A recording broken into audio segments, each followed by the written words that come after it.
नमस्कार। आप सुन रहे हैं कहानी गोल्ड, साहित्य के खजाने से कुछ अनमोल कहानियाँ। प्रस्तुत करती हूँ मालती जोशी जी की लिखी कहानी पंख तौलती चिड़िया। दोस्तों, उम्मीद करती हूँ आपको कहानी पसंद आएगी। अगर आप चैनल पे नए हैं तो सब्सक्राइब करना ना भूलें और आपके कोई भी सुझाव हो तो हमें कमेंट बॉक्स में ज़रूर बताएं। तो आइए सुनते हैं पंख तौलती चिड़िया। शामियाने के द्वार पर ही बड़ी सी आसंदी पर मम्मी जी विराजमान थी। हर आने वाले को पहले उन्हीं से मुखातिब होना पड़ता था। फिर शुरू होता था बधाइयों का सिलसिला, जिसे वे मंद मंद मुस्कान के साथ ग्रहण कर रही थीं।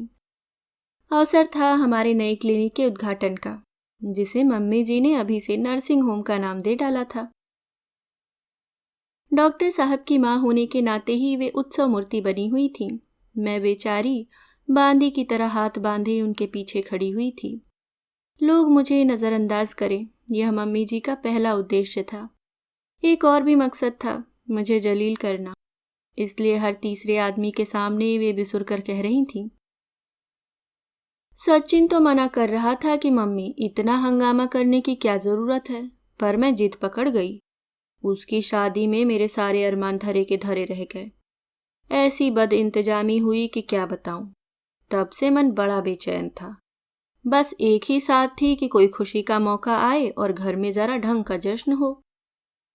जब 2-3 बार वे यह जुमला दोहरा चुकी तो विनयशील बहू की भूमिका निभाना मेरे लिए जरा कठिन हो गया। कसैले स्वर में मैंने कहा, मम्मी जी, बद इंतजामी तो होनी ही थी। अगर 100 की जगह 500 आदमी आ जाएं तो सामने वाला क्या करेगा? उसके पास कोई जादू की छड़ी तो होती नहीं है। उन्होंने मुझे खा जाने वाली नजरों से देखा, पर संयम बरतते हुए बोली, शादी ब्याह में 25-50 आदमी तो कम ज्यादा हो ही जाते हैं। इतनी गुंजाइश तो समझदार आदमी रखता ही है। इस समझदार शब्द से मुझे जैसे आग लग गई। तल्खी के साथ मैंने कहा, मम्मी जी, 50 और 500 में बहुत फर्क होता है। कोई कहाँ तक गुंजाइश रखेगा? इतने लोग और वे भी बाराती, उन्हें कोरी सब्जी रोटी तो नहीं खिलाई जा सकती। मम्मी जी एकदम हत्थे से उखड़ गईं। इतनी देर से वे बड़े जतन से अपनी गरिमामय छवि को बनाए हुए थीं। लगा कि अब वे अपनी वाली पर उतर आएंगी। मैं चुपचाप वहां से खिसक ली, नहीं तो बेकार में एक तमाशा खड़ा हो जाता। मेरी शादी को 8 साल हो चले हैं, पर तब से 80 बार इस बद इंतजामी को कोसा जा चुका है। आदमी जब्त भी करे तो कहाँ तक। पता नहीं कहाँ कहाँ के रिश्तेदार जुटा लाई थीं। शादी के बाद आज तक उनकी शक्ल भी नहीं देखी। जिन जिन स्कूलों में मम्मी जी सर्विस कर चुकी थीं, उन सब स्कूलों का स्टाफ सपरिवार निमंत्रित था। महिला मंडल था, सत्संगी ग्रुप था, अड़ोसी पड़ोसी तो थे ही। नाई धोबी दर्जी सब बारात में थे। सिर्फ खाकर ही चले जाते तब भी कोई बात थी। आधे से ज्यादा लोगों को मिलने के लिफाफे थमाने पड़े थे। बद इंतजामी होती नहीं तो और क्या होता। पापा ने तो कसम खा ली थी कि चाहे मुझे बारात का किराया क्यों न भुगतना पड़े, मैं कीर्ति के लिए लोकल दूल्हा नहीं ढूंढूंगा। मेरी शादी के 6 महीने बाद ही पापा का ट्रांसफर इंदौर हो गया। तब यही लगता रहा कि काश यह ट्रांसफर 6 महीने पहले हो जाता। मम्मी जी की बातों से ऊबकर मैं बेटे के पास जाकर खड़ी हो गई, पर शायद मेरा दिन ही खराब था, क्योंकि यहाँ श्रवण कुमार माँ का प्रशस्ति गान गा रहे थे। यार, मम्मी ने तो अपना पूरा प्राइवेट फंड और ग्रेजुटी मेरे हाथ में लाकर रख दी। I am lucky to have such a generous mother. नहीं तो क्या यह जगह लेना मेरे लिए संभव था? अभी तो प्रैक्टिस शुरू किए साल भर भी नहीं हुआ है। मुझे बड़ा ताव आया। माँ का दान तो याद रहा, पर मेरे पापा की गाढ़ी कमाई भूल गए, जिसके बल पर एमएस किया था। मन हुआ कि चिल्ला चिल्ला कर सबको यह बता दूं, पर वह तो बहुत लंबी कहानी थी। शादी की बदइंतजामी का जवाब तो मैंने 2 टूक शब्दों में दे दिया था, पर यह बात कहाँ से शुरू करती, कहाँ खत्म करती। मेरी शादी में लेन देन कुछ भी तय नहीं हुआ था, पर पापा ने अपनी मर्जी से सब कुछ कर दिया था। मुझे सोने से जैसे लाद दिया था। पूरा 20 तोला सोना था। इसके अलावा दामाद को चेन, अंगूठी, चांदी की थाली, कटोरियाँ, झारी, गिलास अलग से। 3 तरह के डिनर सेट्स थे। पापा ने तो पूरा फर्नीचर भी बुक कर लिया था, पर इन लोगों ने कहा कि पोस्टिंग तो दूर कस्बे में है, ट्रांसपोर्टेशन में खर्च भी होगा और टूट फूट भी। तो पापा ने 50,000 इन्हें थमा दिए थे और कहा था कि अपनी पसंद के खरीद लेना। घर आते ही वह पैसा मम्मी जी के खाते में जमा हो गया। मुझे एक कलदार तक देखने को नहीं मिला। हमें खाली हाथ ही अनंतपुर आना पड़ा। शॉपिंग की साध मन में ही रह गई। जब पहले प्रसव के लिए माँ पापा मुझे लेने आए तो घर का हाल देखकर दंग रह गए। पेशेंट्स को एग्जामिन करने वाली मेज और 2 स्टूल, ये मेरा डाइनिंग सेट था। ड्राइंग रूम में 2 मूढ़े और 2 टीन की कुर्सियां थीं। अस्पताल के 2 पलंगों से मेरा बेडरूम सजा हुआ था। मनोरंजन के लिए एक ट्रांजिस्टर भर था। फ्रिज तो दूर की बात थी, रसोई में ढंग के 4 बर्तन भी नहीं थे। माँ पापा को खाना खिलाते हुए मुझे रोना आ गया। माँ ने तो घर की दशा देखकर मुझे कोसना शुरू कर दिया था। पर पापा बोले, इसे यह सब क्यों सुना रही हो? यह तो नहीं है, घर में मुंह खोलकर कुछ कह सकती है क्या? यह सब तो सचिन को सोचना चाहिए। फिर उन्होंने एक काम किया। सोनाली के जन्म पर उसे एक छल्ला तक नहीं दिया। मेरे घर उन्होंने 5 लड्डू तक नहीं भिजवाए, पर मेरा पूरा घर फर्निश कर दिया। दरवाजों के पर्दों से लेकर पांव पोछ तक सब बदल डाला। मम्मी जी पूरी तरह कुड़ गईं। बोली, यहाँ जो कुछ है इन्हीं लोगों का तो है, इसलिए नहीं खरीदा था। 2-2 बार खरीदने में कौन सी तुक है? लेकिन यह बात पैसे लेते समय याद क्यों नहीं आई? उन पैसों का रहस्य बाद में समझ आया। 7-8 जगह अप्लाई करने के बाद इन्हें बेंगलोर के एक कॉलेज में एमएस के लिए दाखिला मिला था। पूरा पैसा वहीं स्वाहा हो गया था। उस दिन मैं बड़ा रोई थी। फाइनल के बाद मुझे आराम से पीजी में दाखिला मिल गया था। अपना प्रिय विषय गायनिक्स भी मिल रहा था। उन दिनों फाइनल के मार्क्स के आधार पर पीजी में एडमिशन होता था। प्री पीजी का चक्कर नहीं था। उस समय इन लोगों ने मुझे जाने नहीं दिया। कहा कि शादी की ऐसी क्या जल्दी थी, पहले पढ़ाई पूरी कर लेती। इतना ही नहीं, अपना कोई सोर्स लगवाकर मम्मी जी ने मेरी पोस्टिंग भी इनके पास ही करवा दी। जिस दिन इन्हें एमएस अलॉट हुई, मम्मी जी बोली, बेटे आज मेरे जी को ठंडक मिली है। अगर श्रुति को तुझसे पहले डिग्री मिल जाती तो तेरी इज्जत 2 कौड़ी की रह जाती। बेटे, बीवी हमेशा 2 अंगुल छोटी ही ढूंढनी चाहिए। मम्मी जी की छाती में तो ठंडक पड़ गई, पर उस दिन से मेरे मन में तो ज्वालामुखी धधक रहा है। वह तो अब डिग्री मिलने के बाद ही शांत होगा। अरे, आप अकेली यहाँ खड़ी क्या कर रही हैं? मैंने चौंक कर देखा। डॉक्टर पारीख थे। मुझे तो ध्यान ही नहीं था कब मैं आकर शामियाने के आखिरी छोर पर खड़ी हो गई थी। मेरे पीछे झोलदारी में से पुलाव की महक और पूरियां तलने की खुशबू आ रही थी। बगल में प्लेटें धुलने की आवाजें आ रही थीं।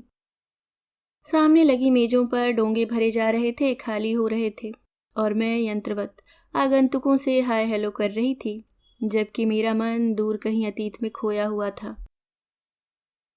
आपको तो वहां सचिन के बगल में खड़ा होना चाहिए था। इधर भी किसी का होना जरूरी था ना। सब लोग बाहर ही खड़े हो जाएं तो कैसे चलेगा? मैंने किसी तरह झेप मिटाते हुए कहा। पर आपको यह भी तो सोचना चाहिए कि बधाई देने वालों को कितना लंबा फासला तय करके आना पड़ेगा। पर यहाँ आने की जरूरत ही क्या है? बधाई के हकदार तो बाहर दरवाजे पर ही खड़े हैं। नहीं भाभी जी, बधाई की असली हकदार तो आप हैं। पिछले 5-6 सालों में आपने जितना स्ट्रगल किया है वह मैंने बहुत करीब से देखा है। इसलिए कहता हूँ, बधाई की असली हकदार आप हैं। लोग कहते हैं कि हर सफल आदमी के पीछे एक औरत होती है। You have actually done it. इसमें नई बात क्या है डॉक्टर साहब? हर हिंदुस्तानी औरत यही तो करती है। मुझे एक बार फिर बधाई देकर डॉक्टर पारीख चले गए, पर जाते जाते जैसे मुझे फिर से झकझोर गए। सबसे दर्दनाक किस्सा था देवेंद्र की शादी का। आज भी याद आता है तो मेरे आंसू निकल आते हैं। देवेंद्र मेरा इकलौता भाई, उसकी शादी के लिए मन में इतनी उमंगें थीं, उत्साह था, पर सब मिट्टी हो गया। उन दिनों ये बेंगलोर में थे। मम्मी जी ने कोई सोर्स लगाकर मेरी पोस्टिंग अपने पास ही करवा ली थी। सुबह शाम मैं सरकारी नौकरी करती। रात को 10 बजे तक मिसेज रुंगटा के नर्सिंग होम में ड्यूटी देती। नर्सिंग होम की यह नौकरी मेरा शौक नहीं था, ज़रूरत थी। घर में खर्च बढ़ गए थे। मेरी अनिच्छा के बावजूद एक और बच्चा घर में आ गया था। एक बेटा देना मेरा नैतिक कर्तव्य था, क्योंकि सचिन अपने वंश के एकमात्र चिराग थे। सोनाली स्कूल जाने लगी थी। उसकी पढ़ाई पर बेशुमार खर्च हो रहा था, पर सबसे ज़्यादा कष्ट दे रही थी उसके पापा की पढ़ाई। वह तो खत्म होने पर ही नहीं आती थी। महंगाई सुरसा के मुंह की तरह बढ़ रही थी और मुझे लगता था कि मैं समूची उसमें समा जाऊंगी। बड़ी मुश्किल से 3 दिन की छुट्टी मिली थी। मैं भागी भागी घर आई, बच्चों को तैयार किया। पैकिंग तो रात को ही कर रखी थी। थोड़ी देर तक मैं प्रतीक्षा करती रही, फिर खुद ही पूछ लिया, मम्मी जी मेरी चीजें तो ले आई होंगी ना? अरे बेटा, आज याद ही नहीं रहा, उन्होंने सपाट स्वर में कहा। मुझे तो रोना आ गया। मैं कोई भीख नहीं मांग रही थी, अपने ही गहने मांग रही थी, जिन पर ये देवी जी फन फैलाकर बैठी हुई हैं। जानती हैं मुझे शादी में जाना है, पर कल तक इन्हें लॉकर तक जाने की ही फुर्सत नहीं मिली, और आज कितने ठंडे स्वर में बता रही हैं कि याद ही नहीं रहा। शादी के 2 महीने बाद ही मेरी पोस्टिंग सचिन के साथ हो गई थी। जाते हुए मम्मी जी ने सारे गहने उतरवा लिए थे। बोली, तुम लोग दिन भर बाहर रहोगे, घर में इतनी जोखिम रखकर क्या करोगे? मन मारकर सब कुछ उनके हवाले कर दिया था। उसके बाद उनके दर्शन केवल कीर्ति की मेरी बहन की शादी में हुए थे बस। जब भी पीहर जाना होता माँ बहुत कोसती। पूरे 20 तोले सोना दिया था मैंने, पर लड़की को देखो नंगी बुच्ची चली आती है। फिर कहीं जाना होता तो अपना पहना कर ले जाती, तब बहुत शर्म आती। पर शादी में तो यह भी संभव नहीं था। 10 रिश्तेदार आएंगे, वे 100 तरह की बातें करेंगे। उसी समय दौड़ी दौड़ी बाजार गई। भाई के लिए भारी भरकम प्रेजेंट खरीदने के बाद ज्यादा गुंजाइश नहीं थी, फिर भी हिम्मत करके चांदी का एक पॉलिश वाला सेट खरीद लिया। कुछ तो पहनने को होगा। जिस समय मैं वह सेट पैक करवा रही थी, डॉक्टर पारीख ने सपत्नीक दुकान में प्रवेश किया। अरे, आप गई नहीं? उन्होंने तो सहज ही में पूछ लिया था, पर मैं इतनी भरी हुई थी कि एकदम फट पड़ी। इस तरह की बातें बाहर वालों से नहीं कहनी चाहिए, यह भी याद नहीं रहा। वे लोग फिर जबरदस्ती मुझे अपने घर ले गए। मिसेस पारेख ने अपना पूरा ज्वेलरी बॉक्स मेरे सामने रख दिया। शर्म और संकोच से गड़ सी गई मैं। केवल उनका मन रखने के लिए मैंने अमेरिकन डायमंड्स का एक सेट उठा लिया। इस हादसे के बाद जब मैं इंदौर पहुंची तो लग रहा था जैसे 6 महीने की बीमारी भुगत कर आ रही हूँ। हर कोई मुझे देखकर सकते में आ गया था। ये ठीक बारात चढ़ने के वक्त नमूदार हुए। मन में इतना कुछ घुमड़ रहा था। मिलते ही आड़े हाथों लेना चाहती थी, पर इतने लोगों के बीच मौका ही नहीं मिला। लेकिन पहला वार उन्होंने ही किया। जरा सा एकांत मिलते ही बरस पड़े। तुम हर बार गहनों के लिए मम्मी को क्यों कोसती रहती हो? As if she has robbed you. मैंने ऐसा कब कहा? तो फिर बार बार तकाजा करने का क्या मतलब है? शादी के लिए न मांगू, लेकिन तुम्हारे गहने मम्मी के पास नहीं हैं। फिर कहाँ हैं? देखो, मेरी एमएस हो जाने दो, मैं तुम्हें सोने से लाद दूंगा, पर मेहरबानी करके अब यह विषय घर पे मत छेड़ना। मतलब? मुझसे बिना पूछे मेरे गहने आपने ठिकाने लगा दिए और दोनों माँ बेटे मुझसे छिपाए रहे? इसलिए आपकी माताश्री मुंह में दही जमाए बैठी रहीं। Shruti, mind your language. Language my foot, मैंने तमक कर कहा। और भी बहुत कुछ कहना चाहती थी, पर कमबख्त रुलाई ही आ गई। मैं धुआंधार रोती ही चली गई। इतना तो मैं विदा के समय भी नहीं रोई थी। वह स्वाभाविक ही था। उस समय मन में भावी जीवन के रंगीन सपने थे, आशाएं थी, और अब बच रही थी केवल हताशा। अपने घर में होते तो ये शायद मेरे रोने की उतनी परवाह नहीं करते, पर ससुराल में तो मेरी अनदेखी नहीं कर सकते थे। देर तक बैठे मुझे समझाते रहे, तुम तो डॉक्टर हो, गवार औरतों की तरह गहनों के लिए रोती हो। जरा मेरी प्रैक्टिस जम जाने दो, तुम्हें सर से पांव तक सोने से लाद दूंगा। यह तो मेरा ईश्वर ही जानता था कि मैं सोने के चंद टुकड़ों के लिए नहीं रोई थी। गहने तो फिर भी बन सकते थे, पर मेरा विश्वास वह तो टूट गया था। उसे लौटाने का तो कोई उपाय ही नहीं था। मिसेस पारीख ने भी यही कहा था। जब मैं उनका सेट लौटाने गई तो बोली, श्रुति, अभी तुम बहुत छोटी हो, शायद इसलिए बहुत भावुक भी हो। थोड़ा प्रैक्टिकल होना सीखो। यूं हर किसी पर विश्वास करना ठीक नहीं। हर किसी पर? मैडम, वे मेरे पति हैं। रुपए पैसे के मामले में अपने जाय पर भी विश्वास नहीं करना चाहिए। फिर वो तो सास के जाए हैं। तुम्हारा कोई बैंक अकाउंट है? सैलरी के लिए तो खोलना ही पड़ता है, लेकिन पासबुक मेरे पास नहीं है, यही ना? हाँ, पासबुक माँ जी की अलमारी में रहती है। इस घर का यही दस्तूर है। इसलिए कहती हूँ कि इतनी भावुक मत बनो। यह भावुकता तुम्हें इतना असहाय और निरुपाय बना देगी कि पाई पाई के लिए तुम्हें दूसरों का मुंह देखना पड़ेगा। और उसी दिन उन्होंने मेरा एक और अकाउंट खुलवा दिया था, और तभी मुझे याद आया। डॉक्टर साहब आकर मुझे बधाई दे गए, और मैंने मैडम के बारे में पूछा तक नहीं। क्या सोचा होगा उन्होंने? मैं अपने आप में इतना खो गई हूँ कि सामान्य शिष्टाचार भी याद नहीं रहा। अपनी बेवकूफ़ी का मातम मना ही रही थी कि मिस्टर एंड मिसेस पारीख आते दिखाई दिए। मैंने आगे बढ़कर उनका स्वागत किया और अपनी भूल के लिए माफ़ी मांगी। माफ़ी तो मैं मांगने आया हूँ। पता है, शोभा ने मुझे इतनी डांट लगाई। मैं तुम्हारी प्री पीजी के बारे में भूल ही गया था। My best wishes. I need them badly sir. इस झमेले में पढ़ाई तो कुछ हो ही नहीं पाई। ये झमेला बाद में भी तो हो सकता था। मैडम ज्योतिषी ने यही मुहूर्त निकाला था। Okay, all the best. Thank you sir. Thank you madam. ये भले ही गेट पर खड़े थे, पर आंखें शायद इधर ही लगी थीं। पारीख दंपत्ति के जाते ही ये खरामा खरामा चलकर मेरे पास आ खड़े हुए। यहाँ ऐसे अलग थलग क्यों खड़ी हो? वहां सब लोग पूछ रहे थे। सभी लोग बाहर बैठ जाएं तो कैसे चलेगा? इधर भी तो कोई चाहिए। और जिन्हें मिलना होता है वे यहाँ तक भी आ ही जाते हैं। हाँ, सो तो देख ही लिया। क्या कह रहे थे तुम्हारे फ्रेंड फिलोसोफर एंड गाइड? बड़ी देर तक बातें हो रही थी।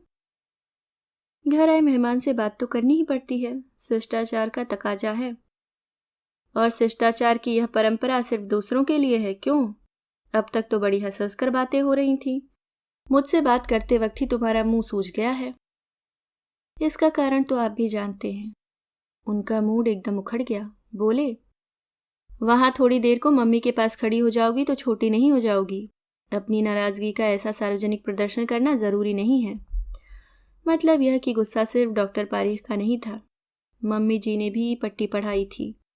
तमाशा करना अच्छा नहीं लगा, इसलिए चुपचाप इनके पीछे हो ली। बाहर मम्मी जी ने नया ही राग छेड़ा हुआ था। लोग तो दामाद को विलायत तक भेज देते हैं। यहाँ तो जो भी करना है अपने से ही करना है। इसके ससुराल वालों को बधाई देने तक की फुर्सत नहीं है।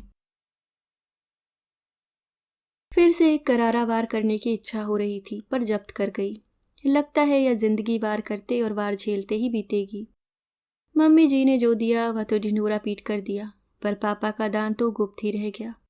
और उनकी लड़की जो इतने साल से देती आ रही थी, उसका तो कहीं किसी ने जिक्र तक नहीं किया। रही बधाई की बात, तो कीर्ति और देवेंद्र ने खूबसूरत कार्ड भेज दिए थे। पापा का तार आ गया था। बाकी यहाँ आने से कतराते थे। पापा के पास तो उम्र का सबब था। देवेंद्र तो साफ कहता है, दीदी तुम्हारी सास बोलती नहीं है, डंक मारती है। मैं तो दूर से ही नमस्कार करता हूँ।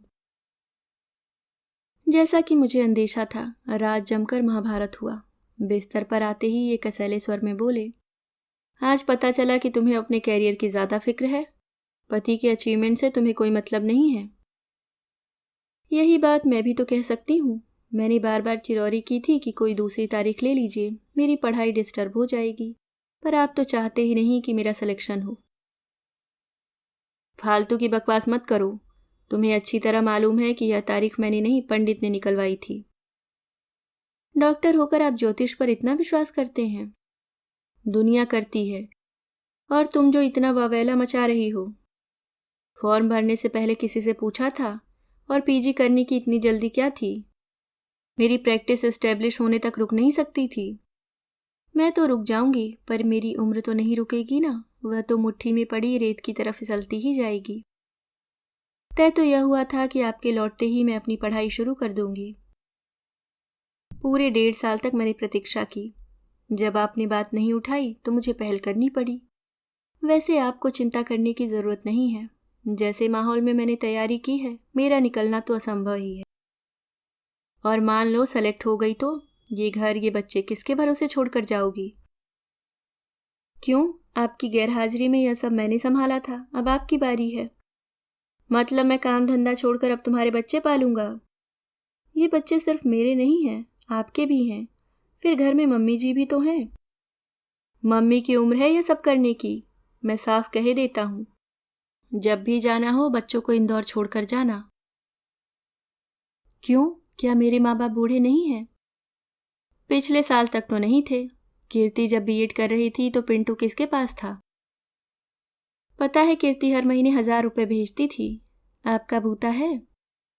इतने से बच्चे के लिए 1000? यह तो सरासर लूट है। क्यों, बच्चे क्या मुफ्त में ही पल जाते हैं? 100 खर्च होते हैं। उन्हें दूध चाहिए, ब्रेड बिस्किट चाहिए, फल फूल चाहिए। हारी बीमारी में डॉक्टर और दवा भी चाहिए। देखभाल के लिए एक आया की भी जरूरत होती है। मेरे पापा बेचारे रिटायर्ड आदमी हैं, इतना सब खर्च कहाँ से करेंगे? तो फिर रहने दो। बच्चों के बड़े होने तक तुम्हें कुछ भी करने की जरूरत नहीं है। अभी मैं इतने रुपए स्पेयर नहीं कर सकता। बच्चों का खर्च मैं उठा लूंगी बस। स्टडी लीव पर जाऊंगी तो सैलरी तो पूरी मिलेगी। फिर सिर्फ 2 साल की ही तो बात है। यानी कि तुम यह जताना चाहती हो कि जिस कोर्स में मैंने 4 साल लगा दिए वह तुम सिर्फ 2 साल में ही कर लोगी? अपनी बुद्धि पर बहुत नाज है ना तुम्हें। आपसे तो बात करना ही फिजूल है, मैंने कहा और बात को वहीं विराम दे दिया। सुबह उठी तो सिर बेहद भारी हो रहा था। एक तो रात देर तक बकझक होती रही। उसके बाद दोनों दो विपरीत दिशाओं में मुंह करके लेटे रहे। नींद आने का तो सवाल ही नहीं था। सारी रात आंखों में काट दी। अजीब अजीब से ख्याल आते रहे। सचमुच अगर सिलेक्शन हो गया तो बच्चों का क्या होगा? वैसे तो मैंने इंदौर ही मांगा था, पर कहीं और जाना पड़ा तो खर्च कैसे पूरा होगा? घर से तो कुछ आशा करना ही व्यर्थ था। मिसेस पारीख की बात याद आती रही। जिद करके उन्होंने अलग से खाता तो खुलवा दिया था, पर उसमें 150 से ज्यादा कभी डाल ही नहीं पाई। पासबुक हाथ में लेते हुए मम्मी जी बड़ी चौकस रहती थी। मेरे वेतन का हिसाब उन्हें मुहजबानी याद था। मेरे इंक्रीमेंट्स की खबर उन्हें मुझसे पहले लग जाती थी। मिसेस रुंगटा के यहाँ से मुझे जो मिलता था उस पर भी उनकी कड़ी नज़र होती थी। पहले तो फिर भी इधर उधर से कुछ आय हो जाती थी, पर जब से इन्होंने प्रैक्टिस शुरू की थी आमदनी का वह जरिया भी बंद हो गया था। अब शाम को इनके साथ बैठना पड़ता था। इन्होंने ईएनटी में स्पेशलाइजेशन किया था। वे पेशेंट्स तो इक्का दुक्का ही आते थे। अभी दूसरे डॉक्टरों में भी इतनी साख नहीं बनी थी कि ऑपरेशन के बुलावे आते। सहारा जनरल पेशेंट का ही था। सिविल अस्पताल वाले मेरे सारे पेशेंट्स अब इधर आने लगे थे। डॉक्टर रुंगटा की ओपीडी भी अब वीरान लगने लगी थी। मेरा काम वहाँ अच्छा चल निकला था। डॉक्टर रुंगटा मुझे खुशी से 2500-3000 तक दे देती थी, पर यहाँ तो आमदनी के नाम पर शून्य था। जो कुछ भी मिलता इनकी जेब में चला जाता। मेरी सरकारी नौकरी की सारी तनख्वाह घर में खर्च हो रही थी।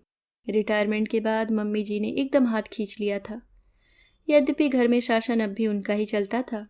इनकी नई नई प्रैक्टिस थी, इसलिए ये सारी उलझनों से बरी थे। मैंने कभी भी अपने आप को इतना असहाय नहीं पाया था। पूरा दिन मेरे सामने मुंह बाए खड़ा था और उसका सामना करने की हिम्मत मुझ में नहीं थी। फिर पता नहीं एकाएक मुझे क्या हुआ। हॉल में आकर मैंने डॉक्टर रुंगटा का नंबर घुमा दिया। वे तो जैसे मेरी प्रतीक्षा में ही बैठी थी। मेरा प्रस्ताव सुनते ही बाग बाग हो गईं। इन्हें जब चाय देने गई तो एकदम पूछ बैठे, फोन किसका था? रुंगटा का। मैंने ही लगाया था, मैंने लापरवाही से जवाब दिया। डॉक्टर रुंगटा का नाम सुनते ही इनके माथे पर बल पड़ गए। इतनी सुबह क्या जरूरत पड़ गई? एक बात मन में उठी थी, सो सोचा कर ही डालूं। कौन सी बात? यही कि अगर मेरा सिलेक्शन नहीं होता तो मैं फिर से नर्सिंग होम ज्वाइन कर लूंगी। कुछ एक्स्ट्रा इनकम हो जाएगी। वी नीड मनी बैडली, है ना? अगले साल मुझे बाहर जाना पड़ा तो हाथ में कुछ होना तो चाहिए ना। ना हो तो आप वाजपेयी जी की विनीता को कुछ दिनों के लिए बुला लीजिए। वह पूछ भी रही थी। पैसे की उसे खास फिक्र नहीं है, उसे तो अनुभव चाहिए। आपको भी एक हेल्पिंग हैंड मिल जाएगा। बहुत वैसा लगे तो कुछ परसेंटेज दे दीजिएगा। वे मुंह बाए मुझे देखते ही रह गए। और कोई दिन होता तो गुस्से में शायद झपट पड़ते, पर आज निश्चल बैठे रहे। शायद समझ गए थे कि नदी ने तटबंध छोड़ दिया है। पानी सिर से ऊपर हो गया है, अब उसे बांधा नहीं जा सकेगा। दोस्तों, ये थी कहानी पंख तौलती चिड़िया। मिलती हूँ किसी और नई कहानी के साथ। तब तक के लिए मुस्कुराते रहिए। धन्यवाद।